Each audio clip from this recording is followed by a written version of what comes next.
Hello, Michael. Only one person. Bloody hell. Well, I'm going to give it a couple more minutes.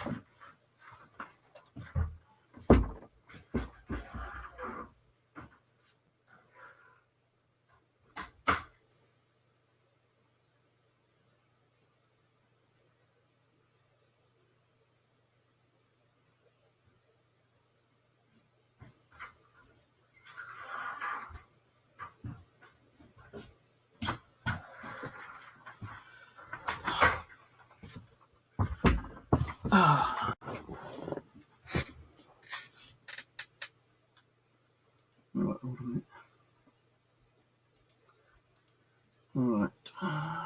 Click that link.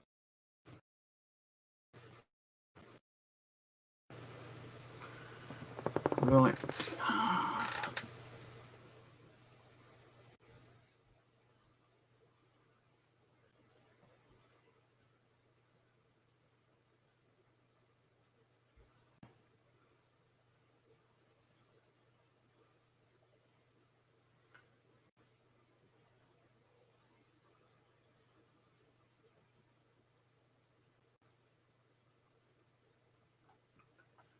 Right. I'm going to read a story out, which is in the Strange Mitcham. This is regarding of a child that drowned in Mitcham Common. But first of all, I want to say thank you to Paul Abbott for the comments. I appreciate that. There's just a few things I did not know about poor little Leonard. So Leonard is a young child who died in Mitcham Common in the early 1939, late 1939s. It states it was around at 2:15 in the afternoon on Wednesday, 7th June 1939. 10-year-old Leonard Lascelles, I think that's pronounced right, Lascelles, Lascelles, Lascelles, or Lascelles, I think it's pronounced. Of Carshalton went out to play wearing a swimming costume. He had never been in the water before. His mother was later reported as saying he could not swim, but Leonard was with a few of his friends. Companions being 11-year-old Charles Hudd and some other boys. They all went to the Seven Islands swim. To swim in the pond. Lake, actually. It's not a pond, it's actual Seven Islands Lake. It's not a pond. They walked in the water up to the height of the shoulders, and then Leonard indicated a tree on the island ahead of him, saying, "Let's swim to that." Just then, he went under, struggling, stated Charles, which was one of his friends. I shouted, and a big boy and a girl came over. The boy got hold of me and the girl went after Leonard. I did not know about that. I think this has been updated. Mr. Trotolona, the boatman, went in a boat and tried to find Leonard with a boat hook. When that failed, he went back to fetch Charles to point out exactly where the boy had been swimming. Approximately 20 minutes later, he managed to snare Leonard by the hand with his boat hook.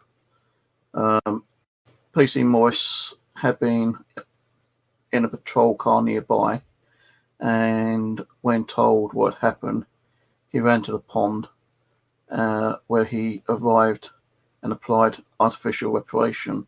Until the ambulance arrived, Leonard was rushed to hospital but pronounced dead.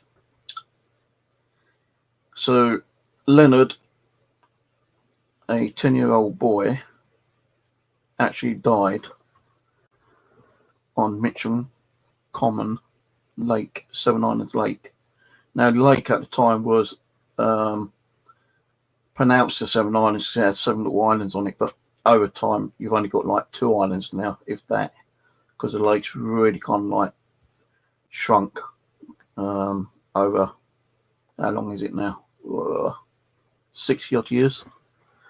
I've been there the other day, did a video, and you can see how small the lake is now. There's still fish in there, but not many fish. So the story doesn't really end there, although, you know, it states that Leonard did die on the 7 Islands Lake. I think it was around about 1990. Could be wrong. Let me check.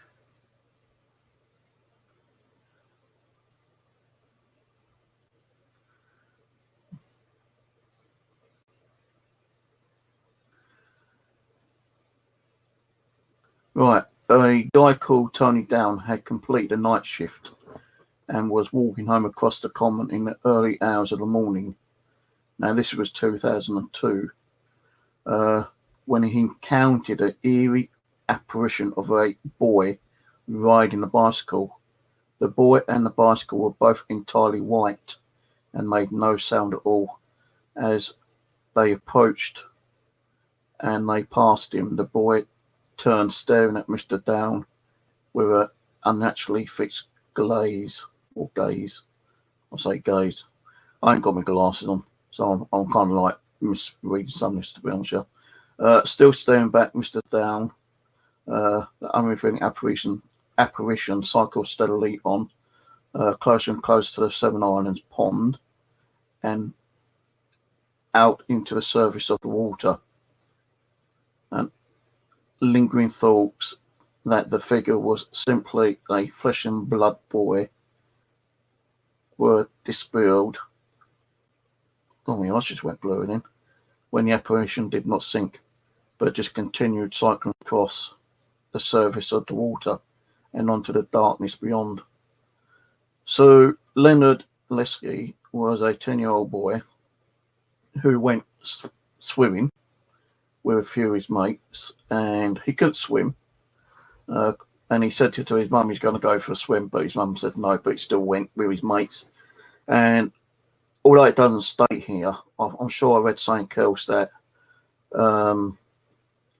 the boys who was with Leonard at the time kind of dared him to swim across. And at first he was kind of like saying, no, I can't do it. So they kind of like called him with a chicken. So then he decided to go and try and swim across the lake. Now, at the time, because he was such a bad swimmer, couldn't swim, I don't know what the situation of the tidal waves, if there was any at the time, but I know Mitcham Common does have a lot of like weeds and snags and stuff like that. So it's a possibility that he got caught up under a snag and got pulled down from the tidal current that may have been there, or he just probably just kind of struggled so much that he went deeper and deeper under the tangle of weeds and whatever was underneath the water at the time. Now, he was sent to hospital, but he died. He died because it took the boatman 20 minutes to try to even find him. I don't think you could actually bring anyone back after they'd been drowned for 20 minutes. But a police officer did try and failed in bringing them back from artificial resuscitation. Now, this is a true story, yeah, and I have actually spoken about this before, but I thought I'd do a little back, kind of like update, because, I've read this stuff in the past, but there was a few conflictions, because what I'm saying is the conflictions that when I first heard about the story was completely different to what is actually in the book, Mysterious Mitcham. And I think I've actually got that book. I can't remember.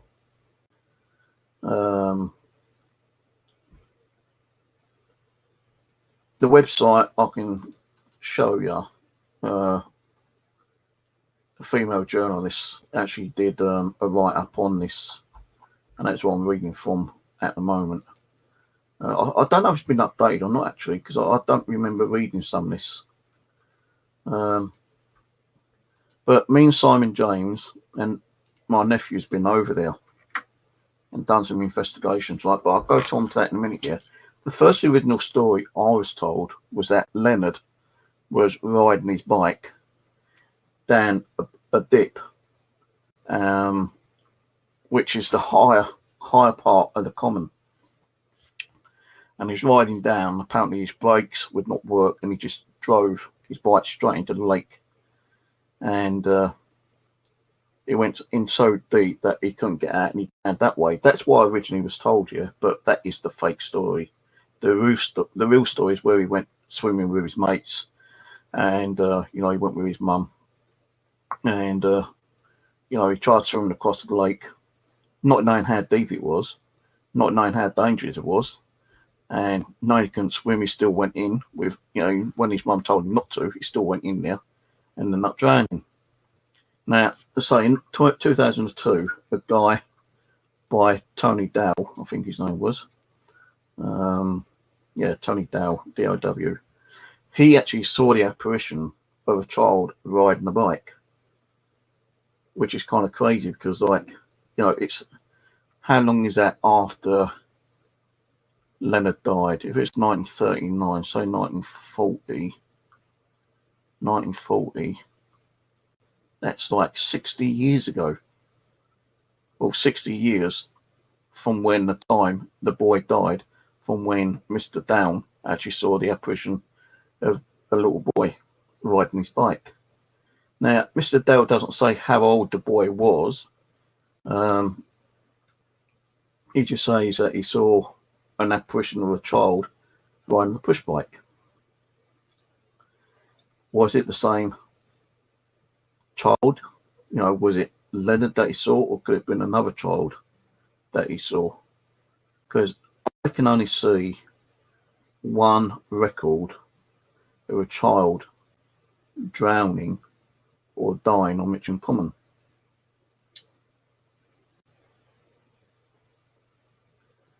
So I'm going to have to look into that, see if there's any other stories about children dying in the lake. Because why would it be 40 years later? No, 1940, 1950, 1960, 60 years later, 62 years later. Why would it take 62 years later for someone to see an apparition of a child? And a child riding the bike going across the lake. Now, I don't know if Leonard had his bicycle with him at the time. Maybe he did, maybe he didn't. But why would you see an apparition of a child riding a bike across the lake early hours in the morning? No, why don't you see an apparition of a child in the lake itself? Strange, but no, it could be the same child. Possibly it's the same child. Possibly it's Leonard. Don't know. But me and my nephew went over there, and we done some investigations. So I wanted to know if it was true or not. Yeah, I originally went over there during the daytime. Well before I took my nephew over. I was going over there practically every 4 or 5 days, 3 or 4 days, going over there with my K2 meter. And every time I asked if there was a spirit boy on Mitcham Common, my K2 hit was going crazy. And I ain't no kind of like electrical fencing or wiring or telephone poles, anything like that, where I was. And every time I mentioned Leonard, my K2 meter was going off when it shouldn't do. Now, I've been in the same spots, within the last year, and I've not got the same kind of reaction on my K2 meters.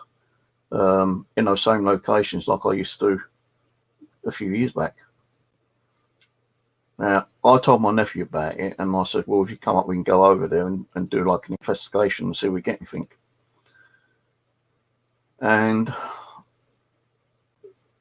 we went over there, and we've been over a couple of times. You know, I mean, my nephew's been up here a couple of times. We've both gone over there a couple of times, you know, to see what activity we've got. And all the time we kept saying, like, Leonard's name, the K2 meter was going off. You know, whatever device we was running, we kept getting, you know, hits on the K2. We've got EVPs. We asked for them to call out his name, and I believe we did get his name, saying Leonard a couple of times. We heard it on the ghost box as well, Leonard. So, you know, we did get some kind of activity, some evidence that there was a spirit trying to communicate with us by the name of Leonard. But I didn't ask his surname. I just said, you know, can you tell us your name? And we was getting Leonard several times. And we got that both times when we went over there, yeah. Now, another thing being is that when Simon James came down here, me and Simon went over there, and we charged all our batteries up and everything here. And we've gone over there, and the first thing that we started asking was if Leonard was there. And straight away, we was practically getting like K2 hits and everything like that. And was filming, and would you believe, all our batteries went dead, all of them. And we only been there for about 15 minutes, 20 minutes, half hour. So we couldn't do anything because like all the batteries were dead. So we decided to come home, charge the batteries up again for a couple of hours, and go back over. So we came back, and we ordered some, like, you know, takeaway while we was waiting for our batteries to charge up. But the weirdest thing is, when we started trying to charge our batteries up, the batteries stated those already charged up. But when we was over there, every time we changed the battery over, the camcorder said the batteries are flat.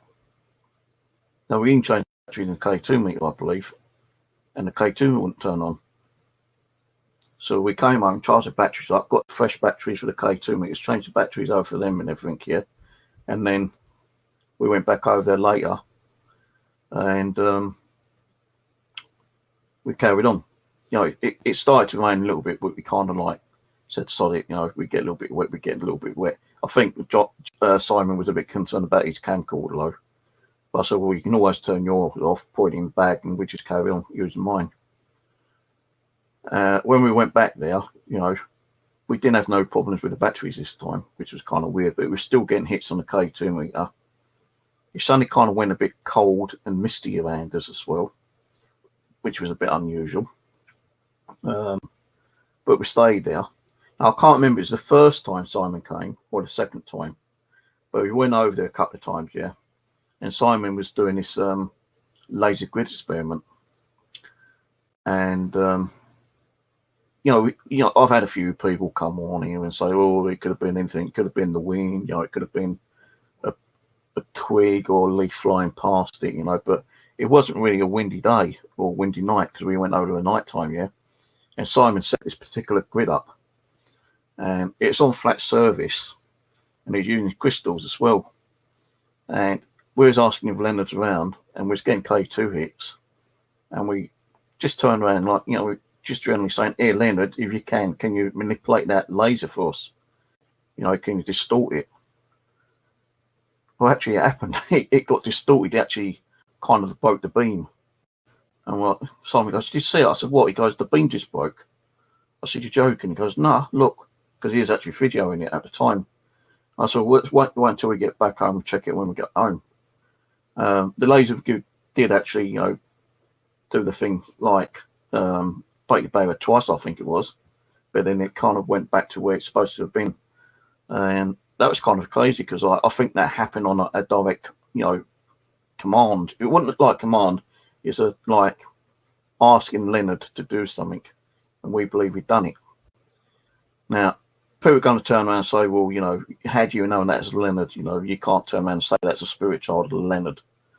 Well, we can't prove it's him, but we believe it possibly was him. You know, because it was more on a demand or request for him to do it. and he did do it on request. And every time we asked him to light the K2 meters up, they were lighting up. They was going red. They was going like ballistic. So, you know, I do believe that we did communicate with the spirit of Leonard Lascelles.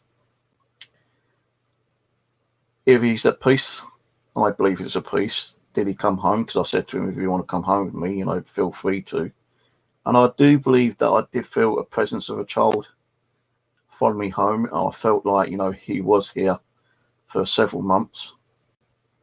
I don't know how many months, but several. You know, I used to take photos in the living room in the mirror, and on the reflection, someone pointed out in one of the photos that they could see a child, you know, the boy figure of a child, kind of like leaning out from the corner of the door. So was that Leonard? Possibly, I don't know. You know, I have had several children spirits around me. You know, little Mary. I believe the spirit from Kenny, that black lady we did investigation with, Dexter, I believe that he's been here. And I felt that, you know, at that time, you know, Mary, Leonard and Dexter was here in my home, you know, playing with each other, you know, just like normal kids would do. So I did feel the energy of like a few children around me.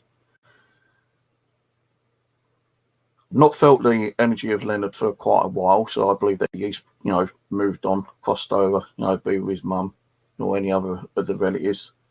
I do go over to Mitcham Common still sometimes and, you know, see who he's around, but I don't feel that the energy is around there anymore.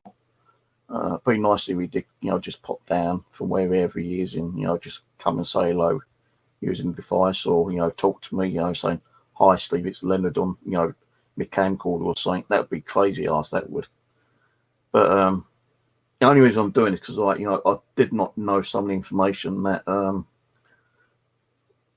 Paul Abbott told me. Now, Paul Abbott said he's been doing a lot of investigating, research on Mitcham Common, I believe. Let me just read. I thought I'd ask. Yeah, because he asked me about something about voltage, and I didn't know anything about it. I said, "Oh, so I don't know anything about it." So he goes, "Okay, thanks for your honesty."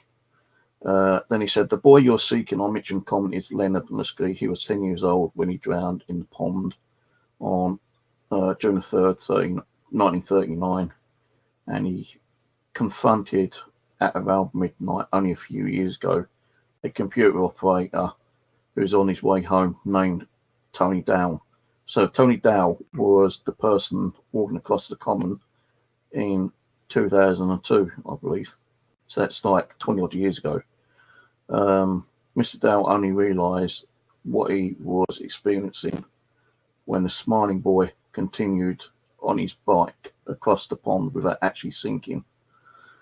When disappearing into the distance, Paul saying that he's lived on the edge of that common and lived there in Mitcham for just over 40 years. I've done some research on Mitcham and reported sightings of various people and their alleged experiences. So this Paul must know a lot about the situation of Mitcham Common. I've always felt that Mitcham Common was a place where a lot of suicides have been done, you know, like hangings, overdoses, probably self-infliction of, like, you know, self-harm, drownings.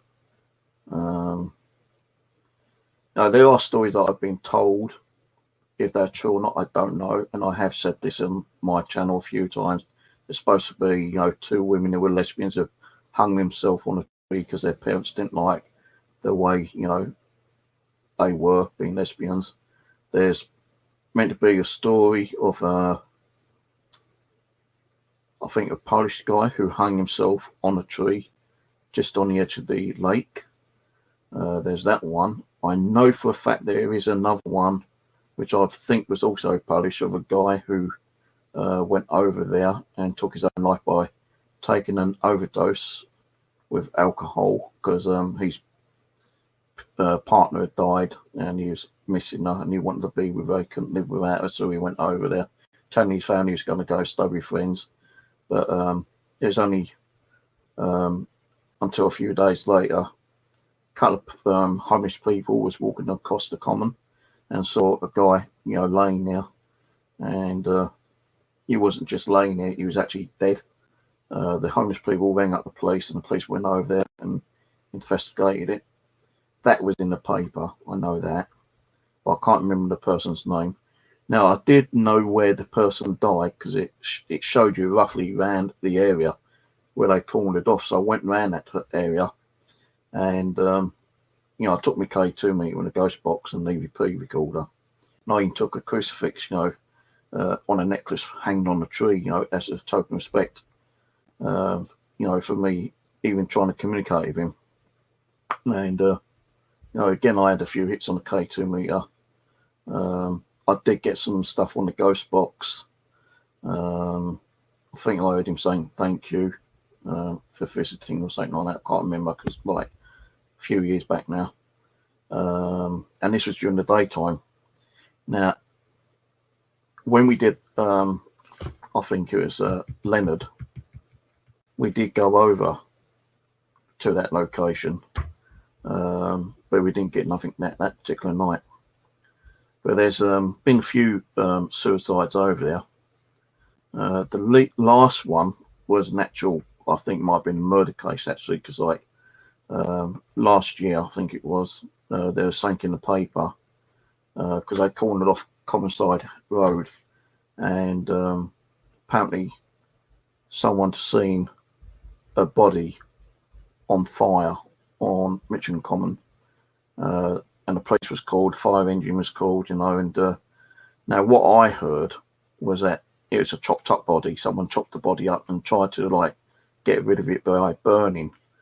But all what was said in the papers, I believe, was, the body was, on fire and they had to corner off, that particular part of the road for 2 days, interrupting like all the transport, public transport, cars, going to work and all that kind of stuff. And I know they did corner it off because the buses were on detour for, a few days actually, because they had to get all the forensics and everything down there and like try to find out, if there's any other kind of evidence they could dig up. But Mitcham Common is a bit of a weird one to me because like it always seems that there's been like accidents or suicides over there. With Wimden Common, it seems to be murders up there all the time, I don't know if there's any been stories about people like, taking their own life on the lakes up there or, just committing suicide. But Wimden Common has always been known for like murder. I think the recent one I read was an old lady got like stabbed, mugged and stabbed and killed. So it's kind of weird, kind of weird. But yeah, I'm going to go over there again. It won't be tomorrow because I'm waiting for the plumbers to come. I had one guy come around today. I actually rang up my housing association and told them, like, I think I've got problems with the pipes. Because I had an engineer around to sort my washing machine out the other day because water was coming into the tub when it wasn't even being used. Now, he told me it's not the washing machine, it's like, you've got blocked pipes. So the day I spoke to the housing advisor, housing association, told them they sent someone around, but the guy didn't do nothing. He rang my door. Well, I got a message saying he was coming round. He actually came round, buzzed on my door, went down to speak to him, told him what's going on, and he goes, well, I just come round to get the information, mate. I'm not here to fix it. I've got to pass it on to another department and let them know it's a P1. And the P1 means like they got to come round with like a spray jet or something, stick them up the pipes and, try to force down whatever is blocking my pipes. So he said that, that could be maybe tomorrow, within 24 hours. Or if they ain't got time to do it tomorrow, if they ain't got the staff to do it, I've got to like wait until a letter turns up and let me know when they come around and do it. But I hope they come around and do it tomorrow, because I want to get out and do some more walking around, because I know there's another location on Mitcham Common which I've been told about, but again, it's more, say so. I've not seen anything in the papers about this other one, but it'd be interesting to go there and find out if I get any kind of like a reaction to the devices, kind of thing. But the Leonard one is a true story. It's in the mysterious Mitcham, which I've just posted a link to. So most of it I spoke about before is right. The first story I was told, I always thought that was true. Someone riding down on the bike and not stopping and just like riding the lake. Now that hill, which I've showed on my videos a few times in the past, that hill I don't think was even there in the 40s. I think that's put there after we got bombed by the Germans, because Mitcham was completely obliterated. They had nowhere to put all the rubble, so they put it on the common. The council gave the government, the permission to dump it on the common, and now you've got this great big mound, and all that up there is apparently wasted, like brickwork, garbage, trash, industrial metal and all that kind of stuff, which was blown up during the World War II. And I'll tell you one thing here, I've tried going up there metal detecting. Can't even do it, because that fields up there is just so overgrown sometimes and so bumpy and mouldy. Every time you try to dig, you're digging into bricks and chalk and stuff like that. So, I know that was a part of the development of Mitcham Common, possibly after the mid-40s, late 40s, around about that time. I ain't no, person who can go and get all that research and find that when they actually made that great big addition to Mitcham Common, because you need to go to the planning and all that kind of stuff, and what's it called, the archaeology department and whatever. But I don't think that was there in the 40s. Now I was told, and there was on the map, there's supposed to have been a church, a small church on the side of Mitcham Common, and I think it was Common, again on Common Side Road, but I've never found any traces of that church. So, if anyone knows, if what's his name, Paul Abbott is watching this year, again, thanks for your comments. And if you have been there for 40 odd years, do you know if there was even a church on the side of Common Side Road? And if so, what part was it up near the top end or the bottom end, or was it over near towards the golf end? Because part of the common has been turned into a golf course. I do know that Mitcham Common also was held for the old army removals, because I have found some old 303 rifle rounds over there, and I was able to flag down 3 police officers on push bikes and hand them over to them the day I was actually metal detecting. And I asked if it's against the law to metal detect, and they said we don't know. And they look into it. They took all my details, and they said if there is any problems, we'll let you know. But I never got no message from them, so I don't think there is any problems being metal detecting over there. Although the people who look after the grounds now, the conservators don't really like people metal detecting over there. But I have seen other people metal detect over there. I've seen people barbecuing over there and camping over there, which is supposed to be, a no-no, illegal. But you still get people doing it. So I don't think me just doing the odd day metal detecting is going to really hurt, because I always cover my holes up anyway. Not like the person I saw last year digging great big holes, they're not covering up, and I had to go at him about it. Said, wait, mate, that's what gives us metal detectors a bad name. You're not covering your holes up. The thing is, he didn't listen to me or understand me because he's a foreigner. I think he was Polish as well, actually. But I do feel that there is a lot more going on over Mitcham Common. I feel there's, a few more hidden stories that people haven't told or won't tell.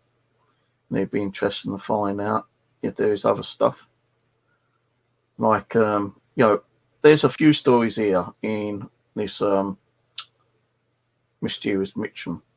You've got one about the Phantom Cyclist, which is Leonard, a dark figure on Mitcham Common. Now, I didn't know about a dark figure on Mitcham Common. Now, me and Simon actually did go over there one day, or one night when we was doing the little investigation on Leonard. And while we was doing our actual videoing, a great big kind of like, well, it wasn't really thick, but it wasn't thin either, but a mist bank came, directly towards us and then kind of like disappeared. And it was like really big, It might have just been like, concentration on the grass, kind of settling. I don't know, but it's kind of weird. But you got a dark figure on Mitcham Common, the towels from Vestry Hall. Now, I've actually been to Vestry Hall, and I'll tell you about that one in a minute. Calico Jack, the playful ghost of Lax the Drapers. The faces on the wall, Hancock's cottages. The haunted cottages in Tramway Path. The haunted place of Hall Place. I wonder. I'm going to have to look at that one in a minute. I'll tell you the reason why I'm going to look at that one next. Because it ain't going to just be, about Leonard. It's going to be about Mitcham. The Spectral Soldier of Graham Road. I have been told about that one. I think even Jamie might have mentioned it, or someone else mentioned that. Can't remember. The Legend of Mitcham Fair. Remembering the Grotto. The Phantom of the Folly. That's another interesting one. The Apparition of at Wharf and Sabine. Haunted Rooms at Frey's Metals. The Phantom Cat. Mitcham Not So Haunted Mansion. The Kingston Zodiac. The Ghost Tree. Ghostly Gardens, Mitcham Plants and a Magic Tree. The Thing. The Wrath of God. The Ghost Experiences in Malden Road. Mitcham Clock Tower. When a Time Ran Backwards. The Rosary Family Legend. The Ball of Fire. UFO over Mitcham Common, 2004. UFO over Tooting Beck Common, 1990. And there is more, which I'm not going to go on to tonight, but Hall Place. So, the reason I've not done really much on Hall Place, but I'm going to tell you a little story, yeah. Hall Place. Hall Place. Depends on what part of Hall Place it is. You've got the building itself, which is being used for temporary accommodation for the people who get kicked out of their home from the landlords, or find being on the street and they're lucky enough to get a room in Hall Place. Now, Hall Place is in Church Road, Mitcham. When I was married, my wife walked out on me, left, and took the kids with me. I was in Devonshire Road, Colliers-Wood, and I couldn't afford a full rent, for a 3-bedroom house. So the landlord decided he was going to fix me, which he did do. I ended up going into temporary accommodation at Croydon Court Hotel, right? And while I was in Croydon Court Hotel, I was doing cemeteries visits. I was going around doing cemeteries, taking EVPs, you know, K2 meters, videoing, all that kind of stuff, yeah. And while I was doing that, I went to South Norwood, I think it was. There's a big cemetery over there. And I ended up breaking my leg over there. I didn't know it was broken at the time. You know, I thought I just twisted my ankle or something, but going to the doctors several times and 2 times visits to the hospital, I realised I broke my tibia. Now, in Croydon Court Hotel, I was on the 2nd floor, and I keep having to go up and down the stairs, and it's giving me a lot of pain, so I had to contact the council and tell them I need to be, you know, moved out of there to the lower floor if possible. But they couldn't do that because the hotel was completely full up. So what they done, they sent me a letter saying, right, I need to pack all my gear up and go to Hall Place. And I always heard stories about Hall Place, and I really wanted to go the first time. But, you know, as I say, I was in Croydon Court Hotel for several months. And while I was there, I was doing all this cemetery stuff. And when I broke my leg, they sent me a letter saying, pack up your gear and go to Hall Place. So I thought, oh, great, I'm going to go there. Now, I did do some ghost hunting there. I did get some strange things happen there. There is one where I did voluntary work and picked a book up and felt like, you know, I was being spiritually attacked, and, you know, I had to go to church and get myself blessed, and, you know, that I'm not going to talk about. But when I was there, I was doing, like, you know, normal ghost box. I was doing EVPs. I was using a Ouija board on the tablet application one, and in there, I always felt that I wasn't alone. Now, I knew my dad was there, but I always knew there was something else there. And, you know, I saw shadows, I saw, like, movements.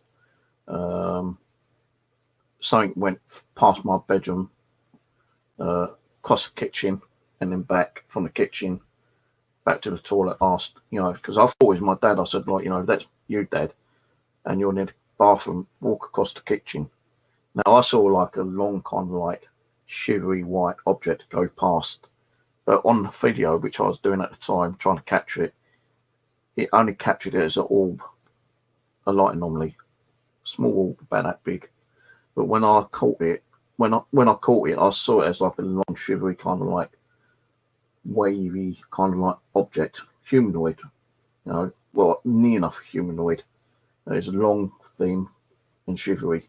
Went across the kitchen.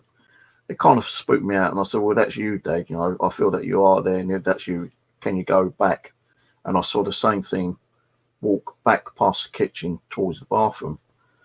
And the say I caught it as like an orb, not like what I saw myself.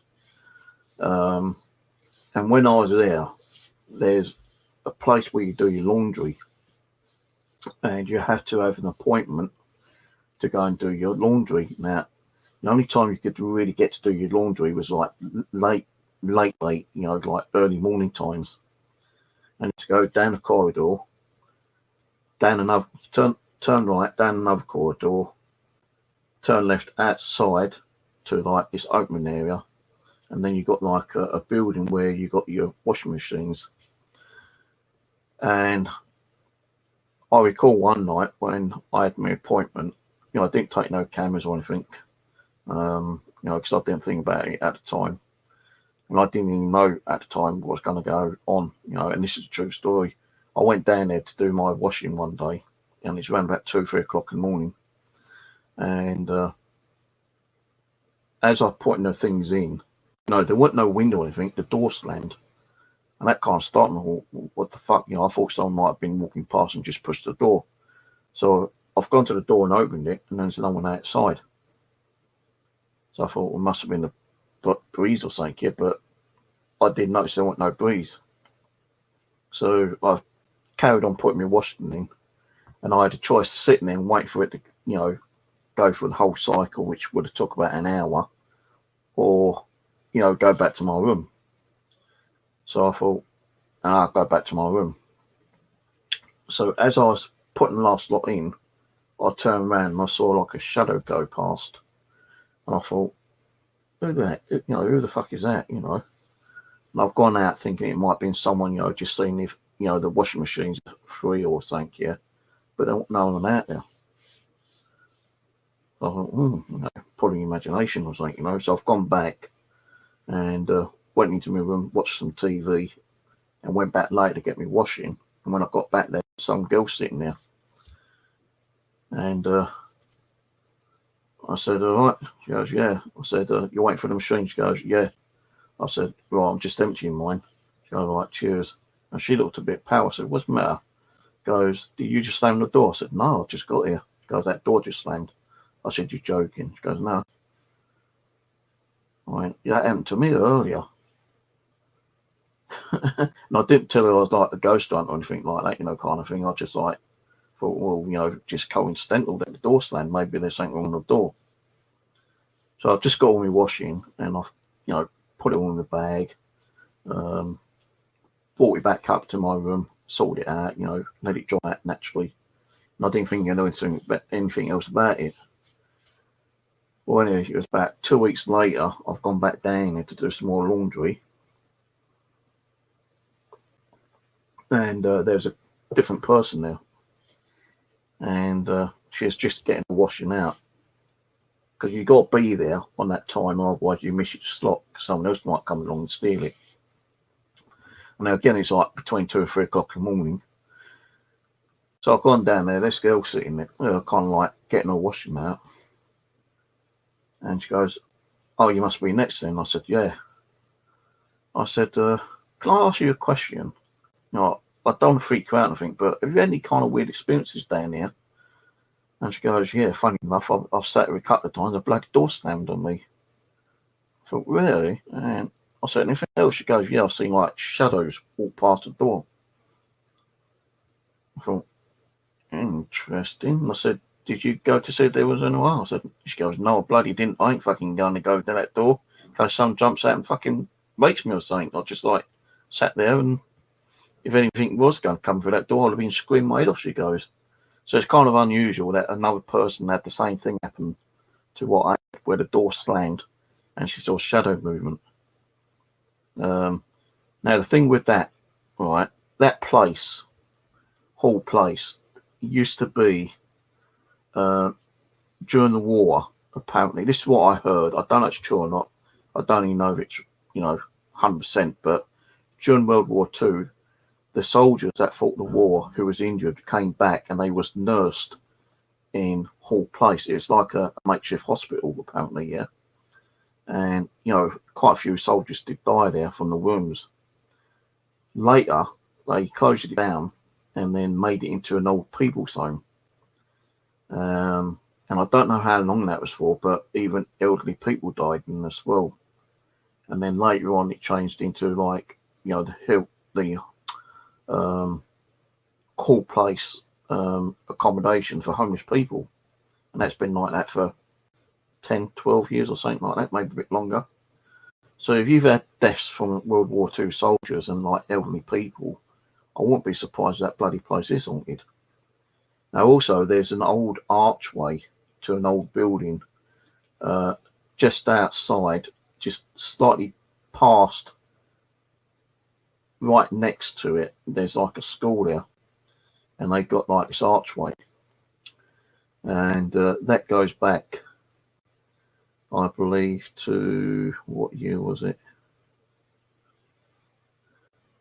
I don't think it actually tells you the year.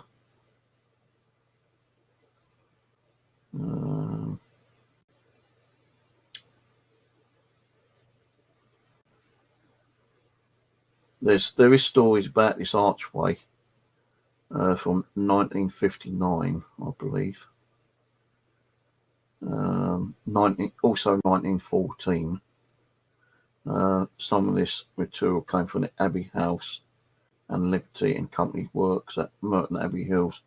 Parts of the date back to the time of the Merton Priory, and which had been demolished in 1914. Now, let me just screenshot this here. I've always wanted to do this, but it's in a schoolyard, and I don't think they would give me permission to actually go in there and do any kind of like investigation under this archway. And this is the archway here. It's a 14th century archway, which is all that's left standing from medieval Hall Place. So there used to be Hall Place there, but the other building, which you can't see around here, I don't know if it's any further. No, it's not there. Let me just do a quick Google on Hall Place.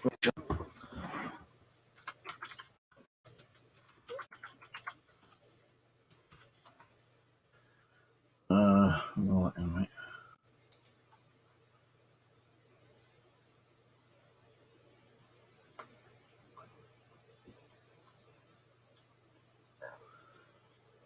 See, this is Hall Place here, I believe. No, it's not the one.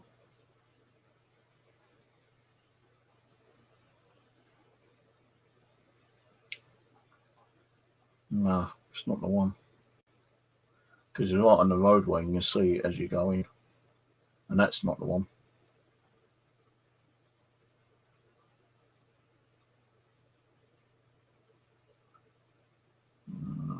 I think this is here.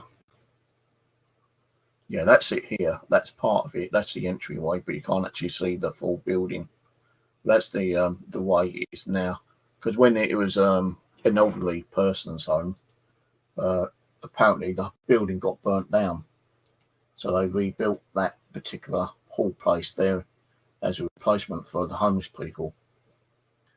So, it has had some changes in the years, over like decades. Now, another place I'd like to visit is the Folly. Now, I've actually gone past the Folly. I took some photos and I even took a little video on my mobile.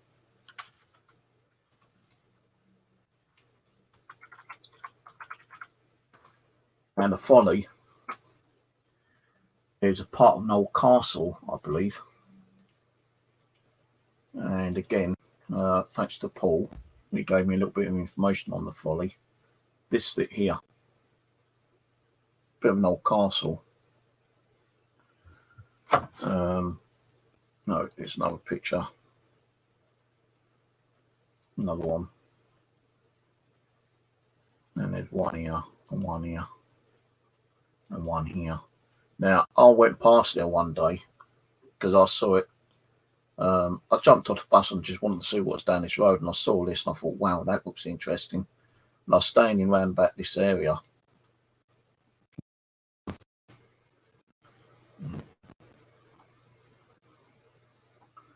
It's actually zoomed in that one. But you can see, like, you've got the old windows there. And that's just like where it crumbled away, I suppose. I don't know if it's like knocked down during any kind of like battles, from our early times or anything like that. It's a grade 2 listed, so it's protected. Wandle Villa was built 1770, west side of Pittsbridge Road.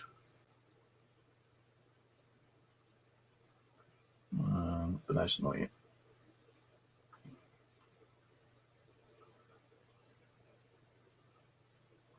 But anyway, I was standing over this part one time, and I had my mobile phone, and I was just asking if there was anyone there, and I did actually get a few responses on EVP. One I think said go away, and the other one was like help me, and a few other responses. I remember the go away and help me. I'd like to go there and see if I can do an investigation, but I don't know if the owner would actually let me. And if they did, I don't think they'd only let one person do it. I think they'd probably say, well, yeah, if I get permission, I need at least 2 or 3 people to be in it, because a part of it is actually being converted into a house as well. And I think that might also be, the house itself. But you look there, it looks like wooden boarded. Even on that picture, you know, I don't know how old these pictures are, but it looks like boarded up. You can't see on that one, but you got like a wooden frame there. You got like a proper window there. So I think it's actually in use. To say it's probably like cut down. You know, you might have like a roof in there which you can't see inside there, but that's one place I like to go and do. The other part, I've done the. Let me see if I can find it. Georgian house.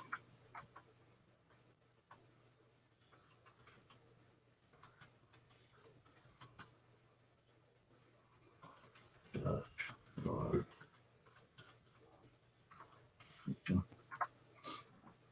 Right, where is it?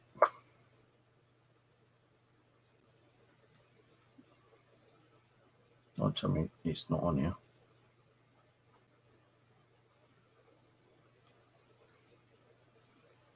Spell it wrong, that's why. Still can't see it though. There's a big Georgian house along Church Road, which me and Aaron done. I don't know if that's in the book of Mysteries of Mitcham, but me and Warren done an overnight investigation over there because the person who owns it, we know the son Warwick, and he was able to get permission from his family, and we was able to do an investigation in it. But it's not showing any pictures here. I'm sure it's a Georgian house. He said it was Georgian, but it could be a Victorian house. Let's have a look.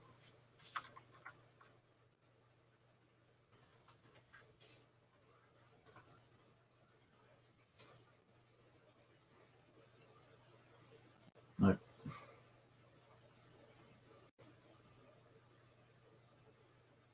It don't show up. It don't show up. Don't show up as in Victorian. But I know it goes back quite a long way because, you know, when I went there, he was actually renovating the place into two like separate buildings. And when we was doing the investigation, his parents was in one part of the place, and we was in the other one.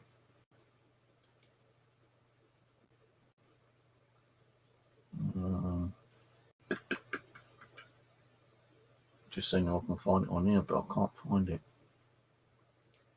Now, this is the factory hall, right? They've actually built another building next to it. Now, the factory hall, that's supposed to be very haunted. Rumour going with factory hall, and I did go in there to try and get permission just to have a walk around or do like a little investigation in there one night and try to get my nephew to come up with us and do like an overnight one. So the thing is, with factory hall,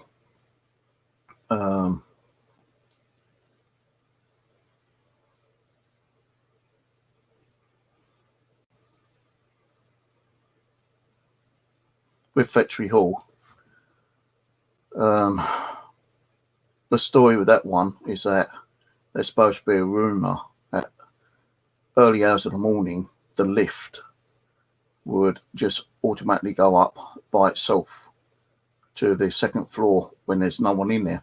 And it's a lift where you've actually got to close the door and then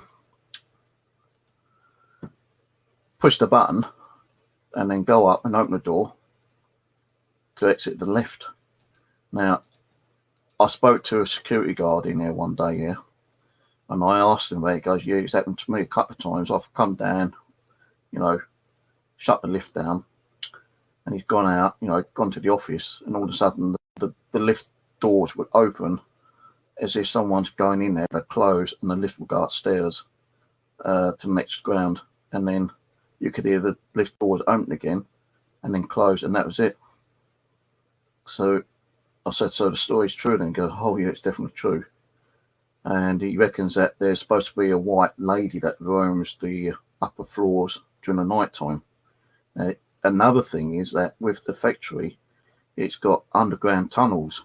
Now, the underground tunnels were built in the Victorian times for allowing the rich people to go from one place to another place into like the pubs, which had like an entrance coming out from the tunnel going up. So the rich people go up through the tunnels up into the pub without getting caught outside and being robbed for their money. And I said, wow, I'd love to get to do an investigation on that. So he took my name and number, and he goes, well, the person who might be able to do that, because she's had experiences as well, she had to, like, you know, contact you and let you know if it's possible for you to come and do like an investigation. And I said, have you had anyone in before? And he said, no, not that I can recall. But, you know, him and his managers had like experiences. So I never got a call back. And they've now actually built another building next to it. So I might go down there one day and just, like, you know, check up on the stories and see if I can talk to the person, the manager, the female manager, and see if I can do like a little, you know, update on it, and see if I can get permission to do like an overnight, if possible, investigation, and see if my nephews will be willing. If not, I'll see if I can get someone else to come down and do it with me. I'll probably have to find someone to do it first, just in case I can get permission. If not, then I won't bother. I'll just probably just go down there and ask if there's any kind of like haunted stories I could probably like jot down and record. But there's a lot of stuff going on in Mitcham.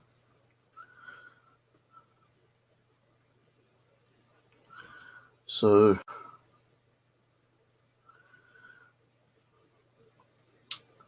yeah, the other ones, let's see what else there was. So that's the Folly, Mitcham Hall Place, the ghostly sighting of Leonard, which was reported. I did not know, though, that there's a dark figure on me.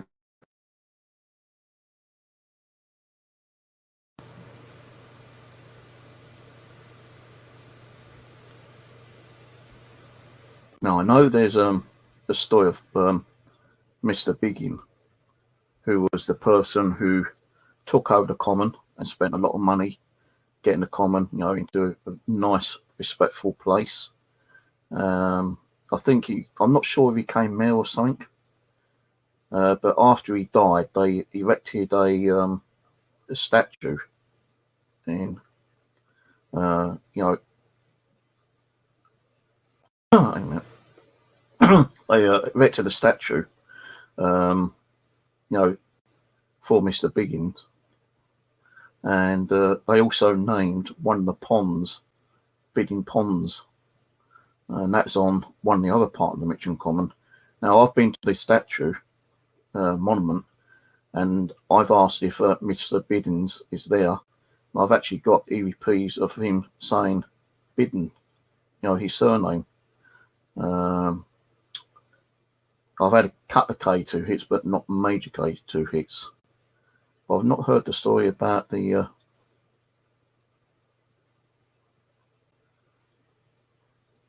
dark figure. So there's a lot of, you know, there's a lot of stories I want to check up on. Vestry, I'll probably go and check up on.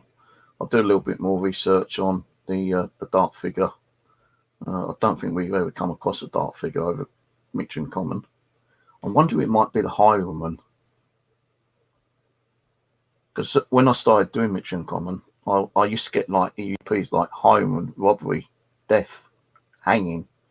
And I believe I found a tree, what might have been the hangman's tree for the highwayman, where he got hung. Now, I can't prove this because it's just, you know, no, I don't think there's any documentary. It's just like hearsay information. But there's a tree that I'm always visiting, and I'm always leaving coins there. And every time I go back to check the coins there, the coins have disappeared. You know, it could be kids mucking around and might be climbing on the tree, and you know, their shoe heel is probably like digging up the dirt, and they might see the coin and pick up the coin and take it themselves. It could be, you know, a bird that's seen the glint of a coin and like scooped it up in its beak and flown away. But every time I've gone back, the coin's never there. No, I did go there the other day, and I left a coin there. So I'm going to go back there just to see if that coin's there or not.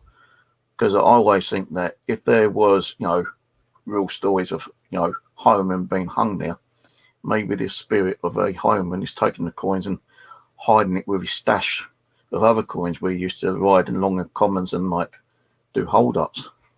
So I'm not saying it's happening, but possibility, you just don't know, kind of thing.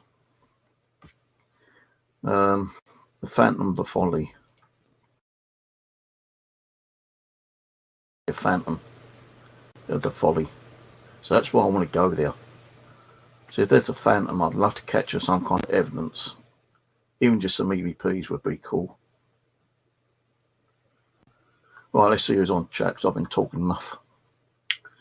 Right, shout outs. Hello, Michael, Ian, Rose, Uric, Private, Tomcat, Jamie Boy.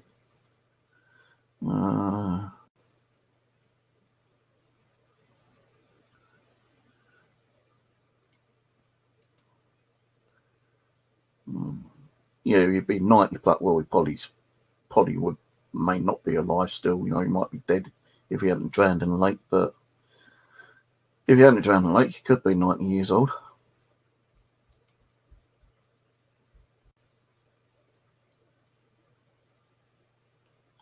When it said Tony, I know a guy called Tony, but he's only in his 30s. Now, that happened like 60 years ago when he reported the sighting of the boy on the bike. That wouldn't have been the Tony I know. Because the Tony I know is only in his 30s. So it's got to be a completely different Tony. I'll have to, if I see Tony, and ask him if he knows anyone called Tony Dale.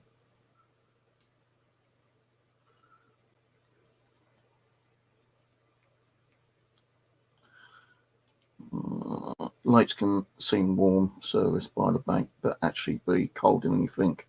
Yeah, that's true. I've been in a lake when I was younger, and it looked nice and warm and tempting. And as soon as you got in, it started getting colder and colder.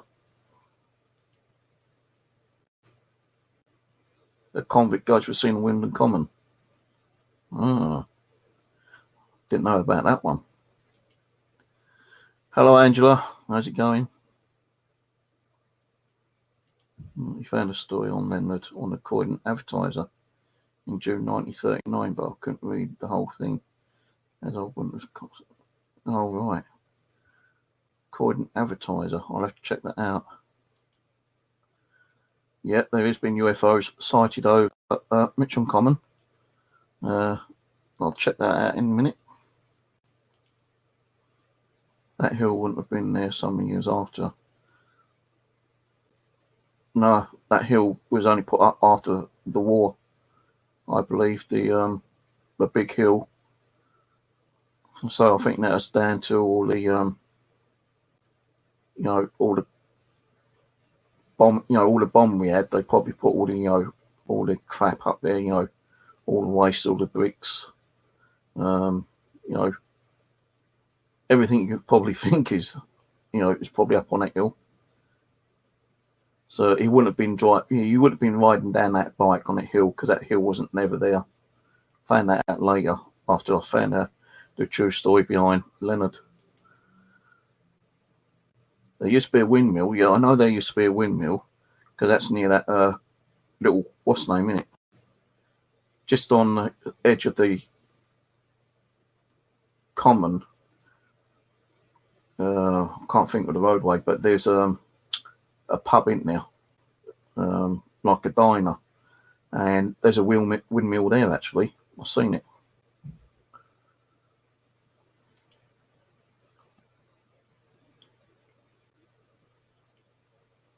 I think it's still got a windmill over Wyndham Common, and I've seen pictures of how it was built. It was originally built out of wood, and now it's like wood and brick, because they kind of like renovated it and updated it as years went past, and it's like a bit of a tourist site at the moment. Me and Simon done that. Didn't get really much anything over there, but we did try. We went there a couple of times. Even me and Aaron went there. We didn't get much. I thought we would have got some kind of residual energy, or some kind of hits on a K2 meters. Got a couple of hits, but not. So I don't think that place is haunted. Although when me and Simon went there, we thought that we saw some faces in the mirror, and we had to go back, and take some more pictures. And lucky we did, because we was able to debunk the top window where we thought we saw someone peeking out wasn't actually one of those what are they called? Oh fuck! I can never remember the bloody word. The things that you put clothes on, it's either made out of wood or fiberglass, and you got the head. But that's what it was. That's what we saw. But when we looked at the other pictures and compared them, we think that we saw something that shouldn't have been there, because we didn't see it in the previous pictures that we took.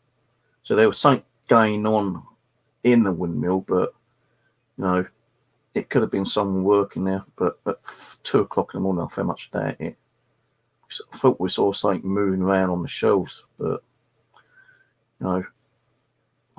pictures can be wrong due to pixelization. Hello, Ruth, Kyle, Jamie. Hello, Dave.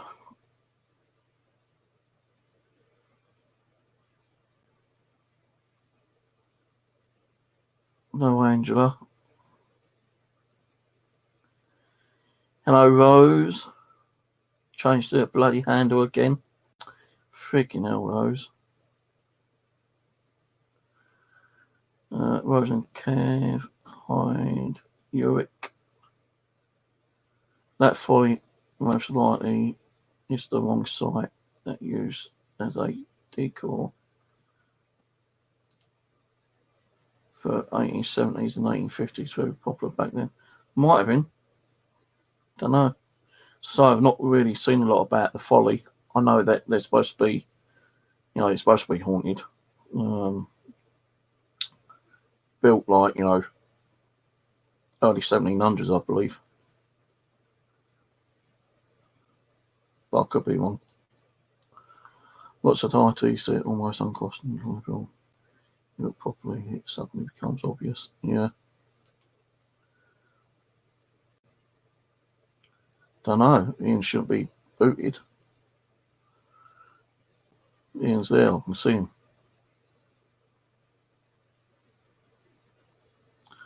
Yeah, that's the video of the Georgian house that me and Aaron done. We was lucky to get the whole night in there, and we had like 5 cameras recording. We had one down in the pantry. We had one at the bottom of the stairwell. We had one on the first flight of the stairwell. We had one with us each, and then we had one up the top of the stairs on the 3rd floor outside his dad's office.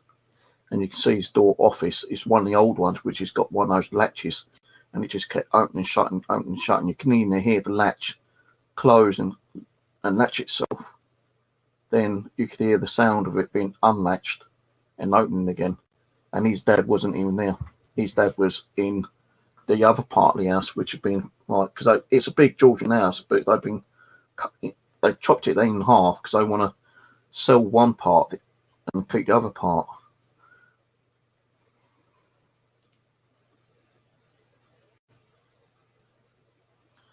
Don't know. Can't it without. You'll have to ask Google what's going on.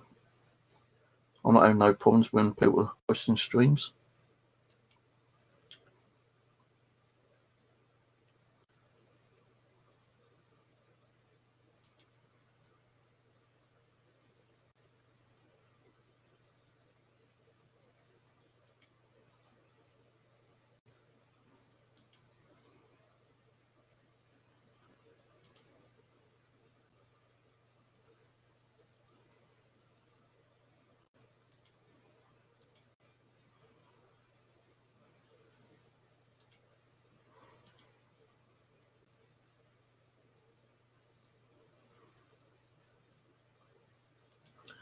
So what else is there? See what else is in Haunted Mitcham. UFO over Mitcham.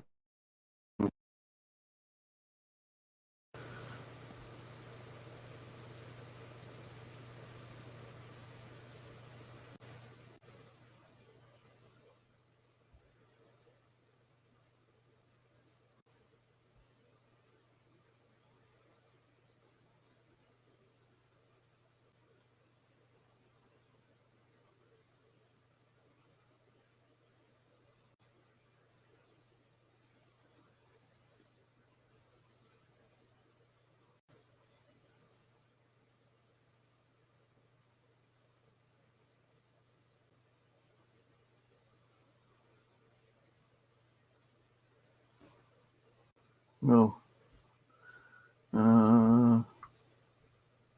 couple went to a deli or somewhere at Potters in Streatham. They'd had a few drinks. They came home. As they laid in bed, trying to get sleep, the wall opposite lit up and started flashing. He got up to see what was causing the flash, and what he saw made him wake Delia, shouting, "Babe, wake up, look out the window." Then looked out the window, looked out the bedroom window, and to the left they saw a light in the sky. It was approximately to the southwest of the direction of Mitcham Common. She describes it as a massive ball of light in the sky that lit up the surrounding areas, flashing. It was brighter than the moon, and appearing to be about rooftop level. It didn't have a solid shape. It was round, but with no solid lines. She explained it like a flashing moon up close, but if someone had smudged a brush, the circular lines outward to light up the sky.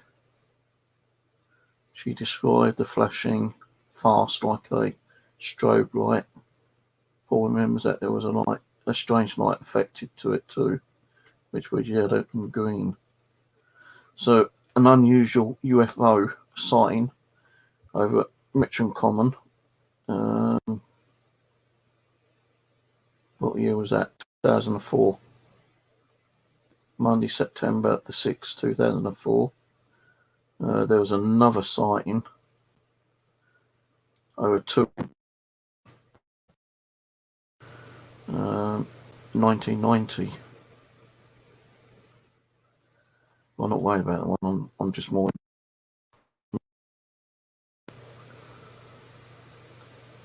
Goes to Bempton Park.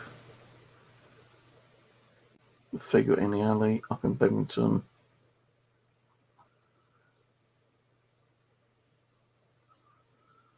South of Mitcham Common. Carew Manor. There's more going away from Mitcham though. The ball of fire. So,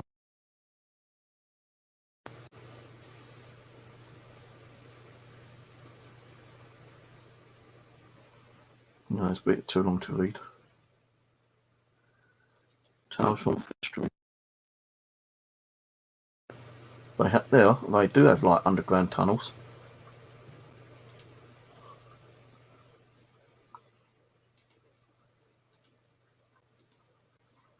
See, this is Vestry Hall, the dungeon.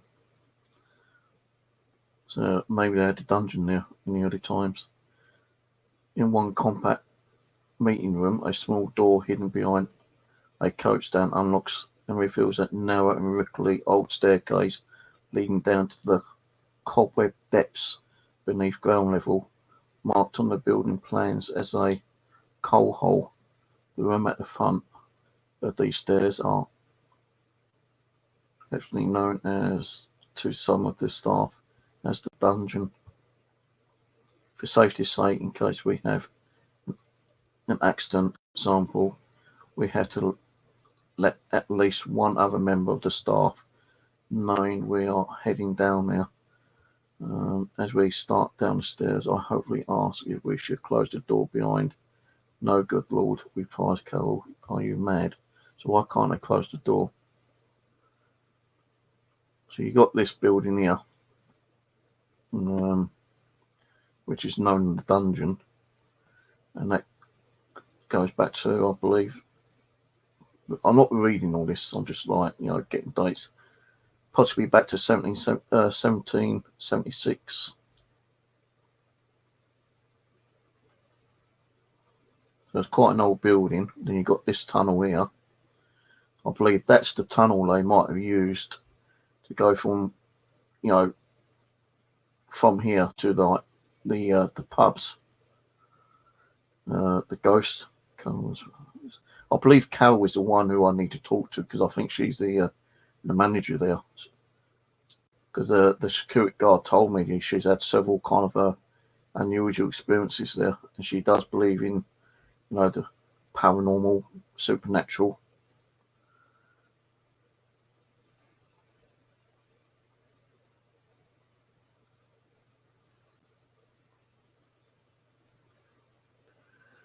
Run through sizes.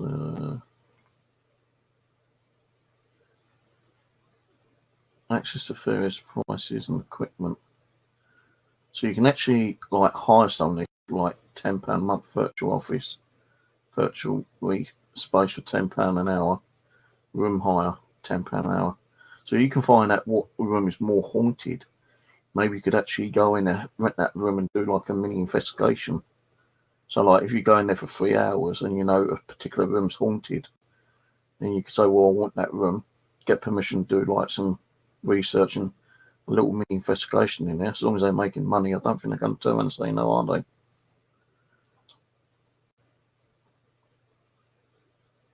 But there's a new building right next to there now. Just behind it's got one of the old fire stations, and that building now is an old military kind of like building. I think they do it for the. I think it's one for the the old RAF recruits.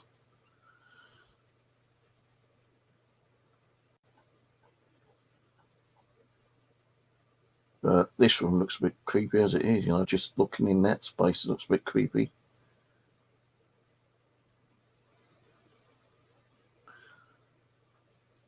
See, in this room, like saying, apparently she felt eerie presence there. Just seeing if there's anything about the lift. Creaking wooden staircases. Unless you can get in there and get the full frontal stories, by someone who's actually experienced it. You can only like go by hearsay information, really. That's why you need to get into some of these places. I want to know if that lift is true. Find out what time it happens and see if I can get in there and record it. Even if the security guard's there with me, kind of thing. Even if I have to pay for the damn thing, just get in there for an hour. I'll have to go down there and see if I can speak to the woman in charge again.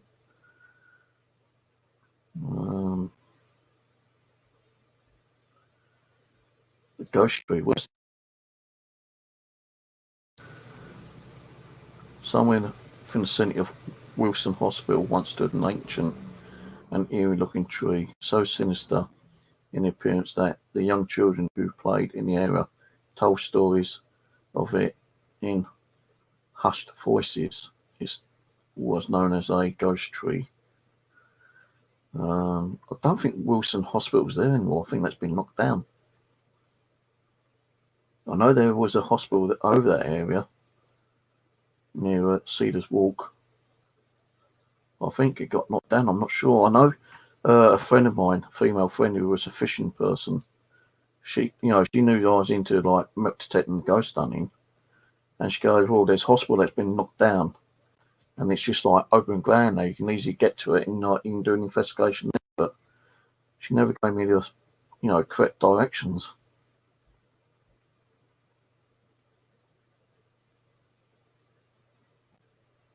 The tree stood in an old alleyway located between Bramco Avenue and Caesars Walk that backed on the old girls' grammar school. I'll have to look some of these up on the map, see if they still around.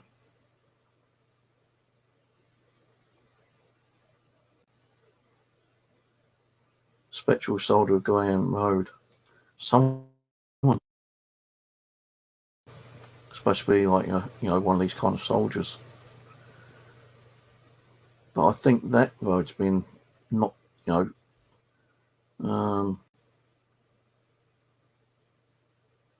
reused. I think there's like that road's been taken away and another road's been put there, and like you got like houses over there now, because this map's like from 1841. So some of this isn't even there anymore. It's been redeveloped. I'm sure it has.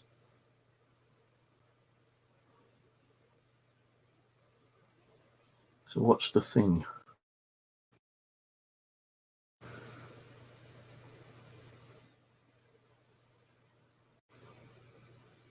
Well, I thought the thing would have been something like, you know, something creepy, like, you know, something like the Bogman or something like that. Some weird kind of creature.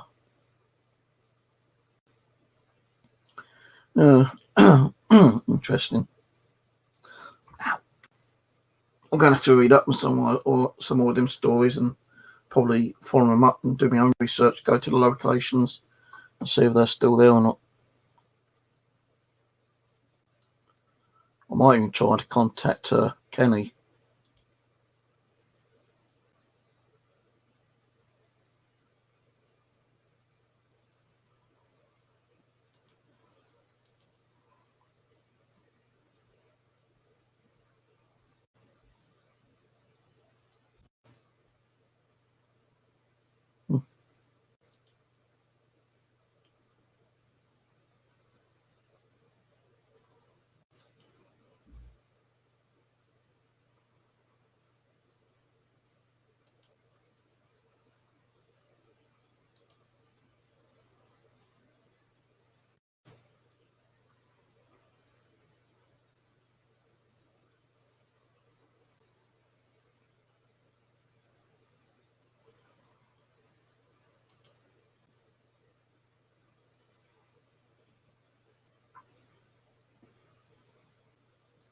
What the hell was that noise? Just heard like a grunt or something. Oh yeah, you better, Jane. Are you feeling better? I don't know because I'm expecting the plumber to come tomorrow. I'll do a little bit up on that in a minute.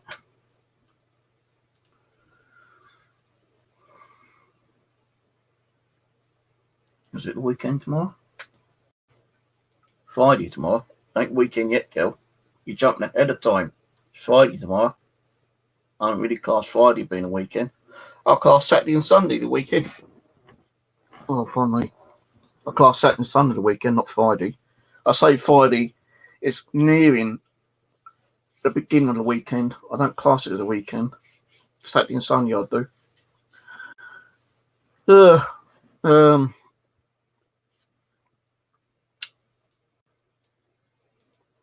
Yeah, like, I'm going to go out and do some more stuff, actually. I'm going to do some more research on Mitcham and go and see if I can find some of the places. And, you know, do a little video and some recording. You know, get the old K2 meet that, get an EVP recorder out as well. See if I can pick up anything. I might nip over to do the folly. Even if I can't get in, I'm going to stand outside for 10 to 15 minutes and just do a little video and, you know, get the old K2 meter and audio recorder. See if I pick anything up. Because I know when I went there, and I'm going back about 6 years ago, I think, roughly. You know, I know I've got EVPs. You can actually hear EVPs coming through my mobile. So I know that they have something there. And I don't know if it got recorded, but I'm sure that when I stand, I saw like a light go past the mirror, the window. And looking on that window is boarded up. So how I saw a light go past a boarded up window, I do not know.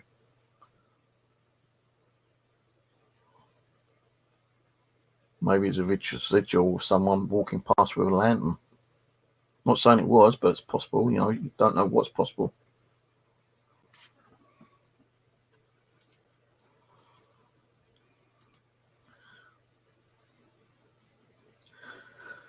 Someone was murdered in the woods near me, and people have been attacking them. Ooh.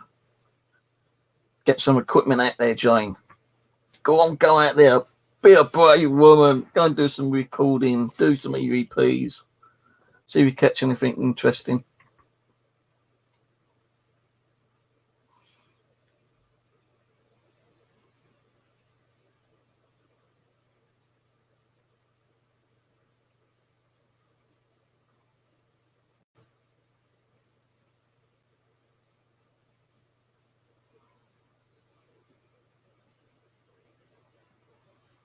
We've had 3 new national parks today. The government has announced this.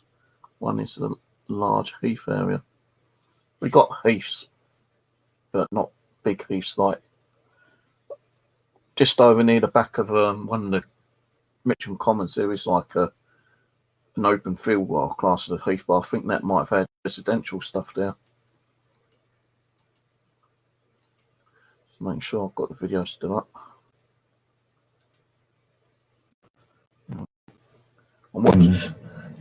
I'm watching a movie. I was watching a movie, but I've stopped it just over halfway, called Operation Final. It's about a group of people trying to get Adolf Heinrich, one of the notorious Jew killers. And they've got him in capture, and they're going to like take him to some city for war crimes. So I'm watching that at the moment. I was watching it. Thought I'd have a little break and do this stream because, as I say, Paul Abbott was good enough to leave a few comments. So I'll follow up on the comments and do a stream over it.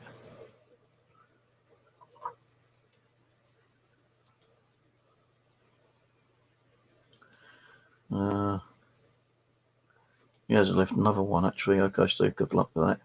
And the cemetery in Church Road has a local famous gypsy woman buried there, who allegedly is buried along with her jewellery. That is worth a considerable amount, but the whereabouts of the grave must remain a secret. Oh, fuck! Mind you, I won't go around digging up the gypsy woman's jewellery. She probably put a curse on it. That I did not know. I know there's a cemetery in Church Road because I've been there a couple of times at night time when I was at Hall Place. And I've gone past there during the daytime as well. You know, that cemetery you can just walk through day or night. You know, it's got gates which are always left open. You know, probably the fact that the actual brick wall's only like 2.5, 3 foot tall. And the gates, you know, got big gates which are open. And you can walk through there any time during the day or night. So I might go down there one night, you know, around about this time and just do like a little walk around with a camcorder just before it gets a bit too dark to go in and do anything. Because I ain't got, you know, I've got IR lights, but no, I don't fancy me doing it on my own in case I fucking go and trip over a headstone and smash your skull open and be, you know, suddenly be a part of the dead kind of thing. That's one thing I can't do is like cemeteries at night time. Most of them are all locked up anyway with high walls. But that one on Church Road, you know, you can walk through there day or night. And I've been there a couple of times during the night. And it ain't been really kind of spooky. No, I felt like, you know, the presence of being watched and, you know, being followed around, but I never picked up anything negative in there. No. And that church is the one, the priest who actually done a blessing on me when I felt like I was in like some kind of like mini procession or attachment or something like that from that book, which I'd done a stream about years ago. I still got the book. And the priest actually told me that I can do. Did you see that? My lights, my whole screen just kind of like blinked. That is weird. He said I can go in there and do like a little investigation at any time I want. You know, I told him I'm a paranormal investigator, and he said, yeah, you know, well, that's up to you. You're going to be, you know, a paranormal investigator.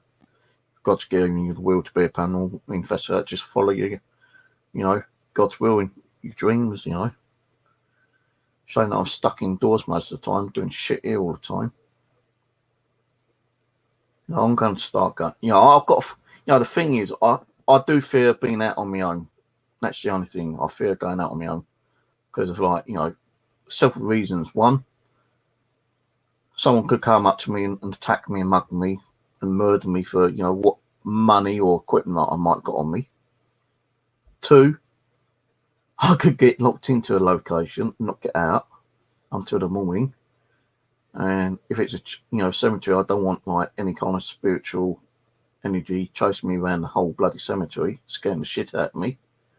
3, I could trip over and seriously injure myself in the cemetery, knock myself out, or bleeding kill myself.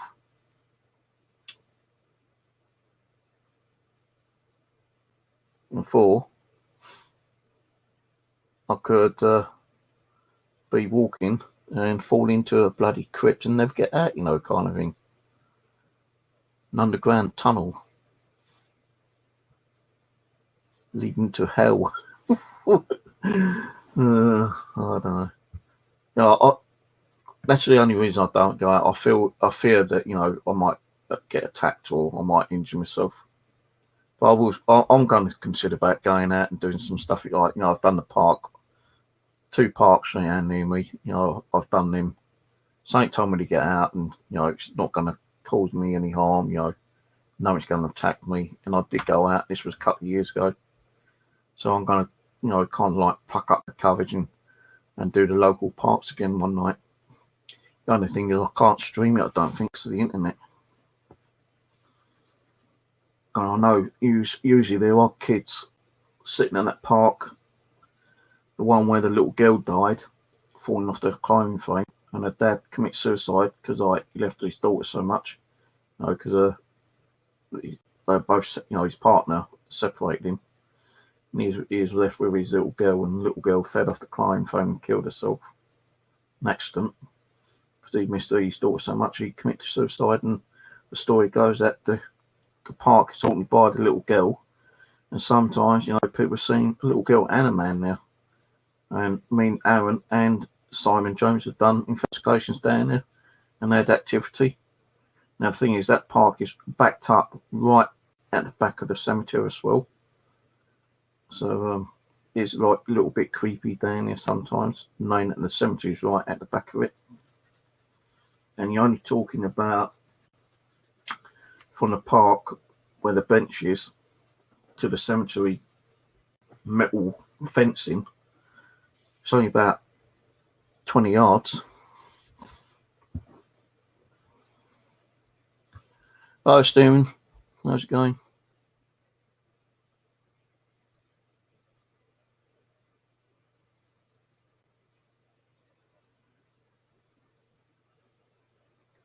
So if I had a dog, then it'd be completely different. So I'll have a dog who can protect me and warn me and guard me. But I don't have a dog. And if I did have a dog, I'd probably have an Alsatian or a husky or something. I wouldn't have a Doberman or a Rottweiler or one of those little fucking ankle bites Jack Daniels. I don't want to call them Jack Daniels. That's a drink, innit?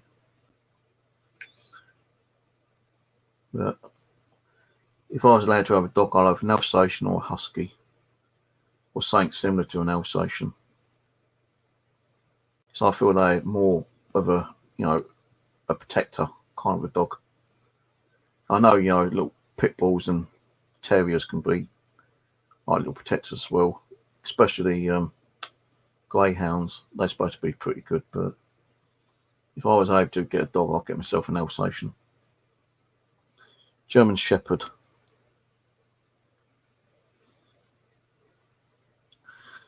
Well, like around here, there's still, kids, walking around pissed out their brains or, smoking dope.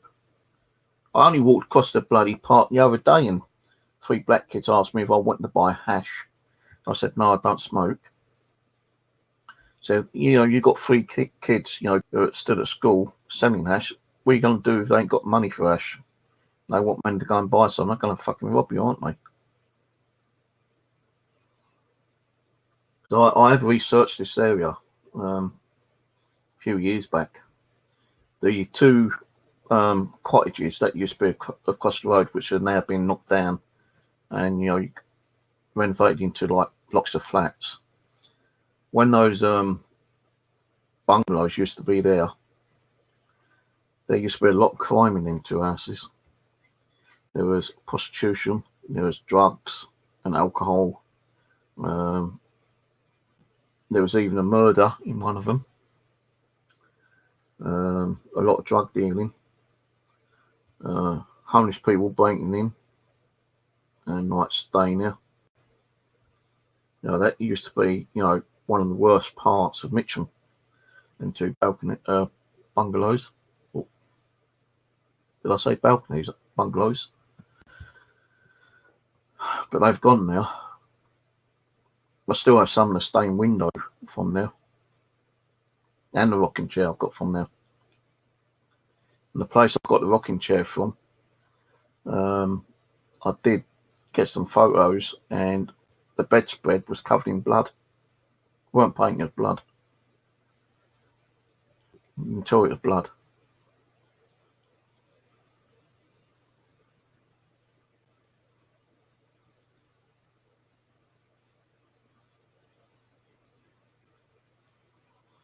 So I might go out one night, build up the courage, go down the park, especially the one where the little girl died, go down there. Now the other park, over that direction, behind me, it's only a small park. There's a little nursery there as well. And I walked around there one night, and I was doing a video, and it's up on YouTube, and I heard someone whistle. Just like, I was walking around and went, like that kind of thing. And I was turning around thinking some guy's walking the dog, and there wasn't no one at all. No person, no dog. And it sounded like, the whistle right behind me. No one at all. It freaked me out a little bit, but I just carried on walking. I think like you said, is anyone there, but no one answered, so I just carried on walking. Got back down to the entrance. Then I went down to the one where the little girl died. And I think I also went over to the one where I keep getting all that high EMF. That's what I want to go and do, is that one during the night time. I'm not going to stay there too long, but I want to find that. I know there's still EMF up going on over there. I think there used to be a factory and it got bombed, and you got all that shrapnel everywhere. It could be causing the high EMF maybe.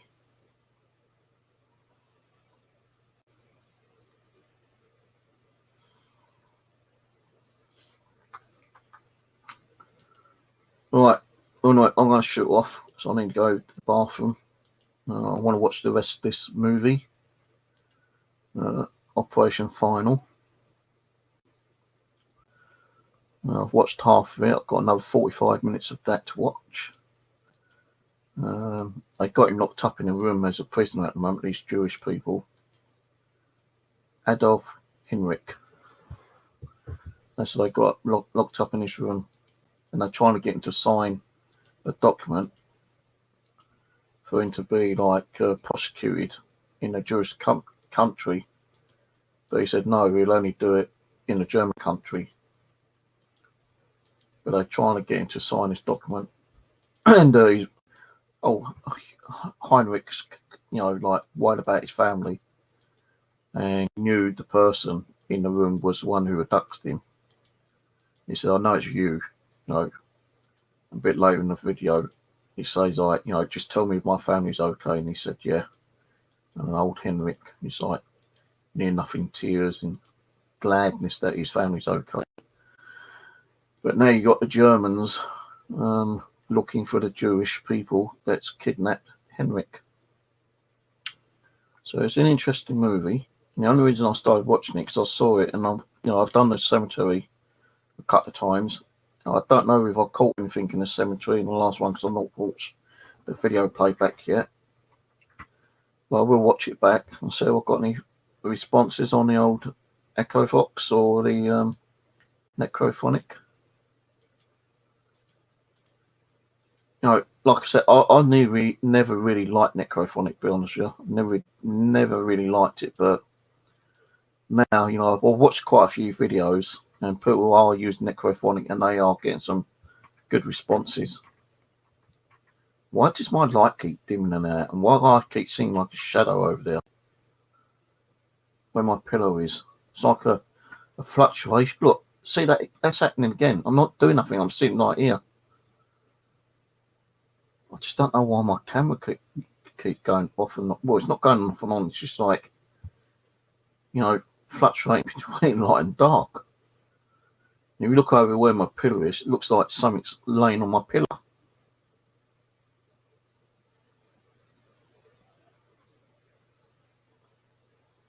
I'm getting a headache as well. Still, as long as it's not causing me any problems, I don't mind.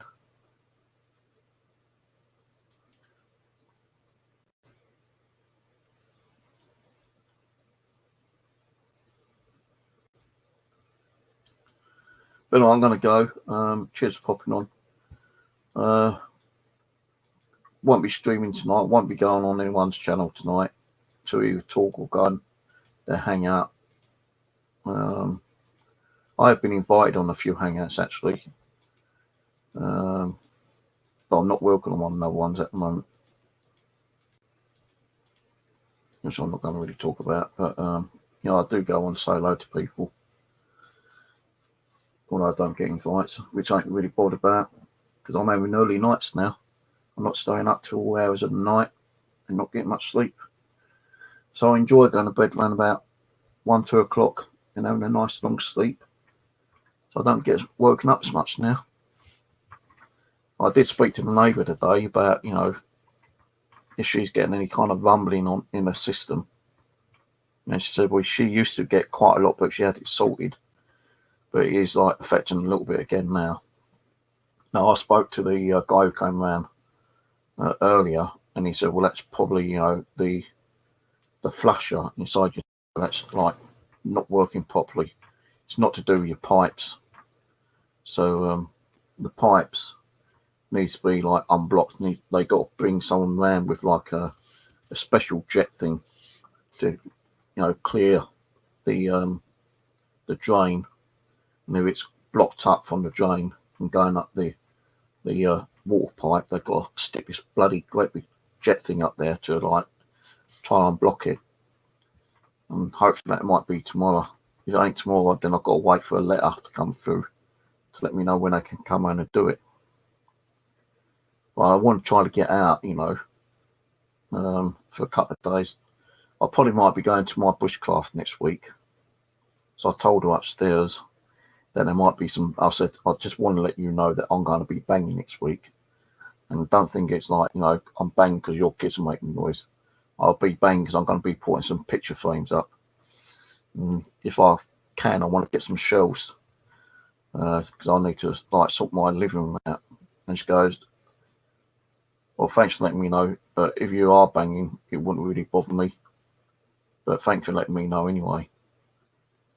And yesterday I caught her smoking downstairs, but she was actually outside. And I said, thank you for not smoking. So, you know, we are in talking mood still. You know, we're not got a beef with each other. And she did apologise, you know, for coming down and shouting at me like she did. I said, oh, don't worry, you know, we both had a heated day probably that day. I had a migraine, wasn't feeling well, hearing all the banging. Should have come up and asked you to, you know, keep the noise down, but I kind of like lost it and banged on the wall. Didn't think it was going to come down. But it came down. We had a little bit of a disagreement. But, you know, she said to me, did you report me? I said, why? She goes, well, I rang up the council and told them about, you know, what's going on. And I told them that, you know, you might be putting a complaint in about the noise. I didn't ring the council, but I did ring up the noise environment department. And they said they can't really do much because it's got to be during the night time. And I do know that you are more quiet at the night. It's just in the daytime. I said, I'm just going to have to, like, you know, suffer with the noise. And I said, I know kids will be kids, you know, and I know you can't get out because of lockdown still. So, you know, I'm just going to have to try to suffer with it. She goes, look, I will try to keep the noise down for you. She goes, but, you know, I've got 5 kids here and they will run around. And she said, what room are you in? I said, I'm at the front. She goes, well, that used to be a bedroom, but because I've got 5 kids, I've had to change it around. And I ain't going to change it around again because it just took too much time and too much hassle. You know, the bedroom, what we use is in the large one, which is above my living room. They've changed their living room into a big bedroom. and there's 7 of them in that one room. Her husband and 5 kids. The room above me, she's converted into a living room. So when you're hearing them running around and jumping about, sometimes their kids jumping on the sofa, or the little one, the 2-year-old running around. I do hear heavy footsteps sometimes. I don't know if it's her or her daughter, or even her old man, but I do hear big heavy steps sometimes. But I spoke to her for about 2 or 3 minutes, and she said she had tried to cut the noise down, and she apologises. And we're okay with each other. We're not like enemies. We're not like neighbours from hell, all that kind of stuff.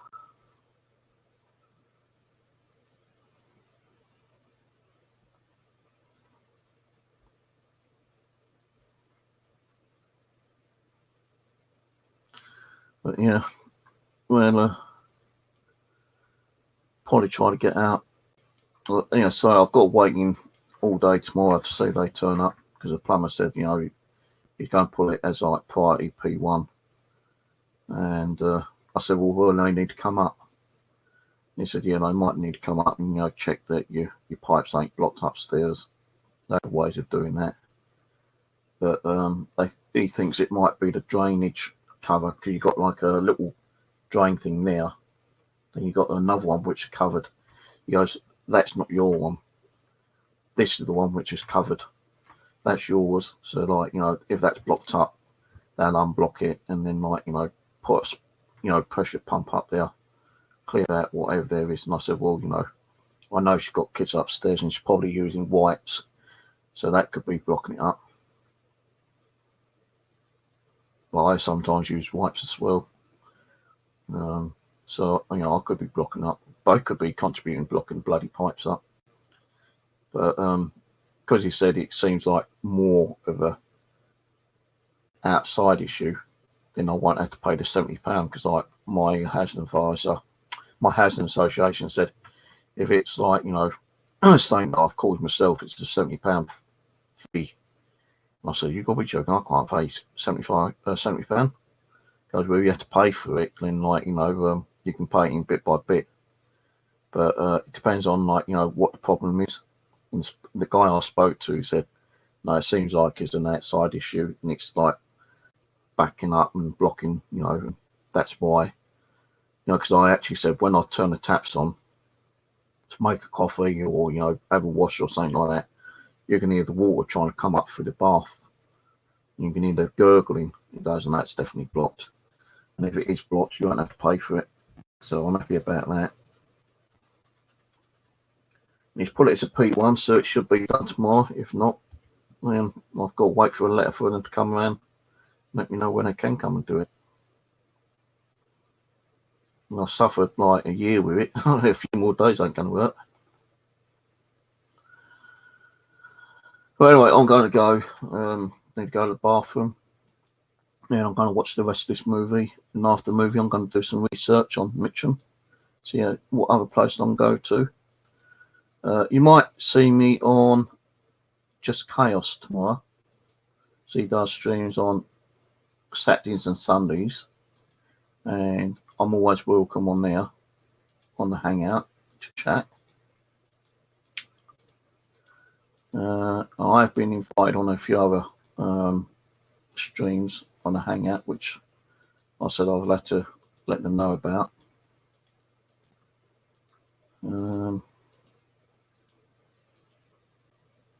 But yeah, let's see how it goes on Hangouts, I suppose.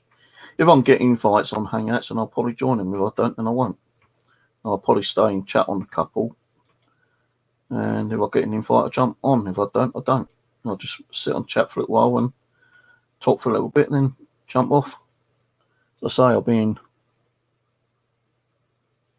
having quite a few early nights lately over the last 3 or 4 nights, and it's been good for me because I'm getting more sleep and I'm not feeling stressed out and tired because I'm making sure I get plenty of sleep. Right, anyway, I'm off and I'll catch you possibly tomorrow. Have a good night. And have a good start of a new weekend. God, the weekend's gone quick, innit, eh? And I'll let you know what's going on tomorrow night. Might even do a stream tomorrow, some more ghost boxing, but I'm not going to do one tonight. I will do a ghost box session tomorrow. And Sunday, I probably might do an overnight one. Don't know yet. Probably get a few dolls out and stream a few dolls overnight while I sleep. Or I might stick it on the DVR. I don't know yet. See how it goes. You'll know if I do a stream Sunday or not. An overnight one. You've got me on notifications. I normally do a little chat before I start anyway and do some ghost boxing before I go to bed. If I decide to let you run overnight, you'll know. But yeah, I'm off. I'll catch you later.